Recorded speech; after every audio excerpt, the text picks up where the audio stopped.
Baik, alhamdulillahirrabbilalamin, Masya Allah, tabarakallah, masih di indahnya Ramadan. Setelah tadi UAS menjelaskan bagaimana hakikat hijrah itu sendiri supaya kita tetap istiqomah dalam hijrah. Membuat komunitas, membuat sebuah kelompok agar hijrah itu tetap istiqomah. Namun ada saja di antara teman-teman kita yang hijrah, ada saja yang gagal. Kemudian mungkin ada juga yang sedikit berbelok. Nah, ini kita akan mendengarkan penjelasannya dari Kiai Haji Haris Hakam, bagaimana supaya hijrah kita tidak gagal dan tetap istiqomah. Silakan, Kiai. Baik, terima kasih. Assalamualaikum warahmatullahi wabarakatuh. Waalaikumsalam warahmatullahi wabarakatuh. Alhamdulillahi wa kafa. Wassalatu wassalamu ala sayyidina Muhammadinil Mustafa. Wa ala alihi wa sahbihi ahli sidqi wal wafa amma ba'd. Yang mulia Al-Mukarram Al-Ustadz Abdul Somad. Mudah-mudahan Allah panjangkan umur beliau. Amin. Dan diberikan keberkahan ilmu termasuk kita yang mengaminkannya. Amin. Ustadz Sofyan, terima kasih. Bapak Ibu sekalian yang berbahagia, kalau orang sahur berarti sudah ada nutrisi yang dimasukkan secara fisik. Nah, saya menemani Ustadz UAS kita ini akan memberikan nutrisi tambahan. Jadi Bapak-Bapak pasti sudah punya nutrisi rohani. Berbicara tentang hijrah, tadi sudah paripurna sebenarnya yang disampaikan oleh beliau. Kalau hijrah secara histori, beliau tadi sudah menyampaikan la hijrata ba'dal fathi. Nggak ada lagi hijrah dalam pengertian intiqalul waton ilal waton akhar. Pindah dari negeri ke negeri yang lain barangkali tidak akan terjadi kota Mekah. Nabinya sudah tidak ada. Tetapi bila hijrah dipahami sebagai sebuah konsep strategi hidup, maka dia hijrah ini selamanya masih hidup. Hijrah itu bahkan sesuatu yang mesti dilakukan. Ya, menarik saya mendapatkan pemahaman yang utuh ya ketika bersama guru kita ini. Jadi dia ketika menjadi sebuah konsep hidup, manakala diukur dengan manahallahu anhu, itu berarti pada semua lini kehidupan itu masuk. Harus dihijrahkan. Dan supaya sudah tidak gagal itu, beliau mengatakan harus ada sebuah komunitas. Tetapi komunitas yang dimaksud oleh Ustadz Somad ini tentunya harus ada guide-nya, harus ada ustadznya, harus ada mursyidnya yang membimbingnya.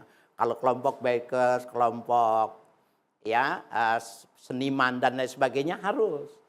Karena kalau dia terlepas itu, Al-Quran mengisyaratkan di dalam salah satu ayatnya, wala takunu kallatina qadat ghaslaha mim ba'di quwwatin ankatha. Kalian jangan seperti seorang wanita tua yang menganyam, yang menenun pakaian, kemudian setelah rapi kemudian diberai kembali, dilepas kembali. Berarti anyaman itu harus kokoh, harus terjalin. Nah, itu yang dimaksud dengan Ustaz kita tadi, guru kita itu seperti itu. Harus, kalau tidak dia terlepas dan lama-lama terlepas lama-lama bisa habis. Jangan seperti itu. Nah, Al-Quran ini menggunakan tasbih, perumpamaan semacam ini karena mudah kita mengingatnya. Bahwa nenun itu susah, repot, lama. Begitu juga orang hijrah. Gak boleh gagal. Ada satu kisah yang menarik tentang fenomena hijrah ini di masa Bani Israel. Jadi ini Israiliyat ya. Tetapi karena dia punya nilai, maka dikutip juga oleh para ulama dalam rangka memberikan sebuah pemahaman bahwa orang yang hijrah itu jangan menengok ke belakang. Ada seorang, PSK ya. Saya nggak mau nyebut istilah ini sebenarnya. PSK, wanita yang komersial. Dia setiap hari itu membuka pintu rumahnya. Jadi karena cantiknya nggak perlu pakai pasang iklan karena cantiknya luar biasa. Jadi cukup dibuka pintunya, maka orang melihat, maka dia akan tertarik dan siap membayarnya. Dan tarifnya 100 dinar. Mahal bener ya. Kalau 1 dinar itu 4 gram, Berarti harga bersama beliau ini 425 juta. Fantastis nih, mengalahi kasus yang tertangkap di televisi itu. Ya. Nah, ada orang alim lewat, ketika dia nengok imannya goyang juga, Yazid wa yankus juga. Maka dijual pakaiannya untuk menghasilkan uang dan dia datang ke rumah bordir itu tadi. Dia bayar. Tetapi ketika dia ingin melakukannya, ada kesadaran dalam dirinya. Maka uang tidak diambil lagi, dia tinggalkan. Ini mestinya begini.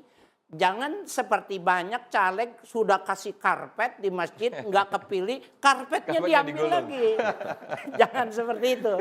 Nah, Bapak Ibu sekalian yang berbahagia, subhanallah. Akhirnya ditinggalkan oleh laki-laki soleh ini tobat. Dia lari hijrah ke tempat tertentu. Wanita ini sadar, dikasih uang tapi orang itu takut sama Allah. Dia mengatakan mestinya saya yang lebih takut. Dicari orang itu, akhirnya ketemu sama kampung itu. Ketemu dia. Laki-laki itu ketika dia ketemu lagi, padahal dia minta dikawini ini, kaget dia meninggal dunia. Saking kagetnya meninggal dunia itu. Maka dia tanya wanita ini, ada nggak saudaranya orang yang alim ini, orang yang abid ini, yang aku bisa menikah dengannya. Akhirnya ada, tuh adenya. Maka dicari ini, dinikahkanlah dia. Bapak Ibu sekalian yang berbahagia, sejarawan, para mu'arrikhin mengatakan, 7 nabi lahir dari seorang mantan pelacur. 7 orang nabi lahir dari orang yang hijrah. Kenapa? Betul-betul dia tinggalkan. Hijrah benar-benar dia tinggalkan sama sekali. Dan Allah tidak akan menutup sebelah mata ketika seseorang yang tidak pernah melakukan dosa dengan orang yang berdosa tetapi dia benar-benar bertaubat sama.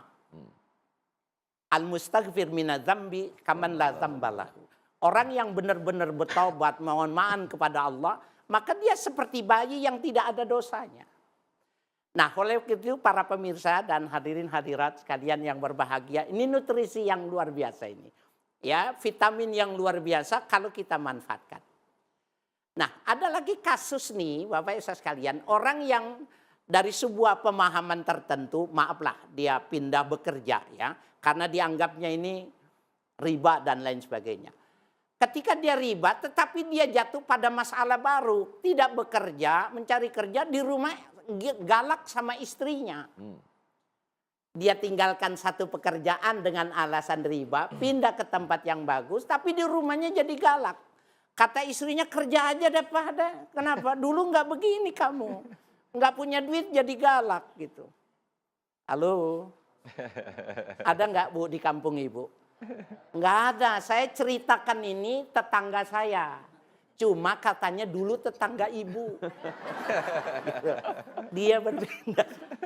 Nah Bapak Ibu sekalian yang berbahagia, ini menarik nih. Nggak boleh gagal. Dan jangan nengok kembali. Kumpul sebuah komunitas yang terus menambah nutrisi keimani.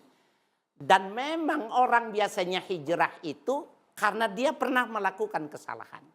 Jangan lupa. Hanya orang yang sakit yang bisa paham sehat itu mahal. Orang yang berdosa air matanya jauh lebih mudah untuk menumpahkan di bumi ini. Ketika dia mengakui bahwa Allah Maha Pemaaf. Allah lebih besar dari dosa yang dia lakukan. Subhanallah. Mudah-mudahan apa yang saya sampaikan bermanfaat. Amin, amin. Masya Allah, tabarakallah. Terima kasih Kiai Haris Hakam telah memberikan pencerahan kepada kita semua. Telah memberikan nutrisi kepada kita semua di santapan sahur di pagi hari ini. Ada satu poin yang saya garis bawah, yaitu kita perlu ada guide, perlu ada murabbi, ada pembimbing yang sehingga membuat kita dalam berhijrah tetap istiqomah dan tidak gagal. Ini menarik, tentunya akan menjadi pembahasan kita di segmen berikut. Para jamaah yang di sini sudah siap. Siapa nih yang mau nanya? Siapa? Waduh, oke ditahan dulu ya Bu. Kita akan sahur dulu, nanti kita akan bahas lagi di segmen berikut. Silakan. Kiai Haris, Ustaz, silakan dibahas dulu di santap dulu.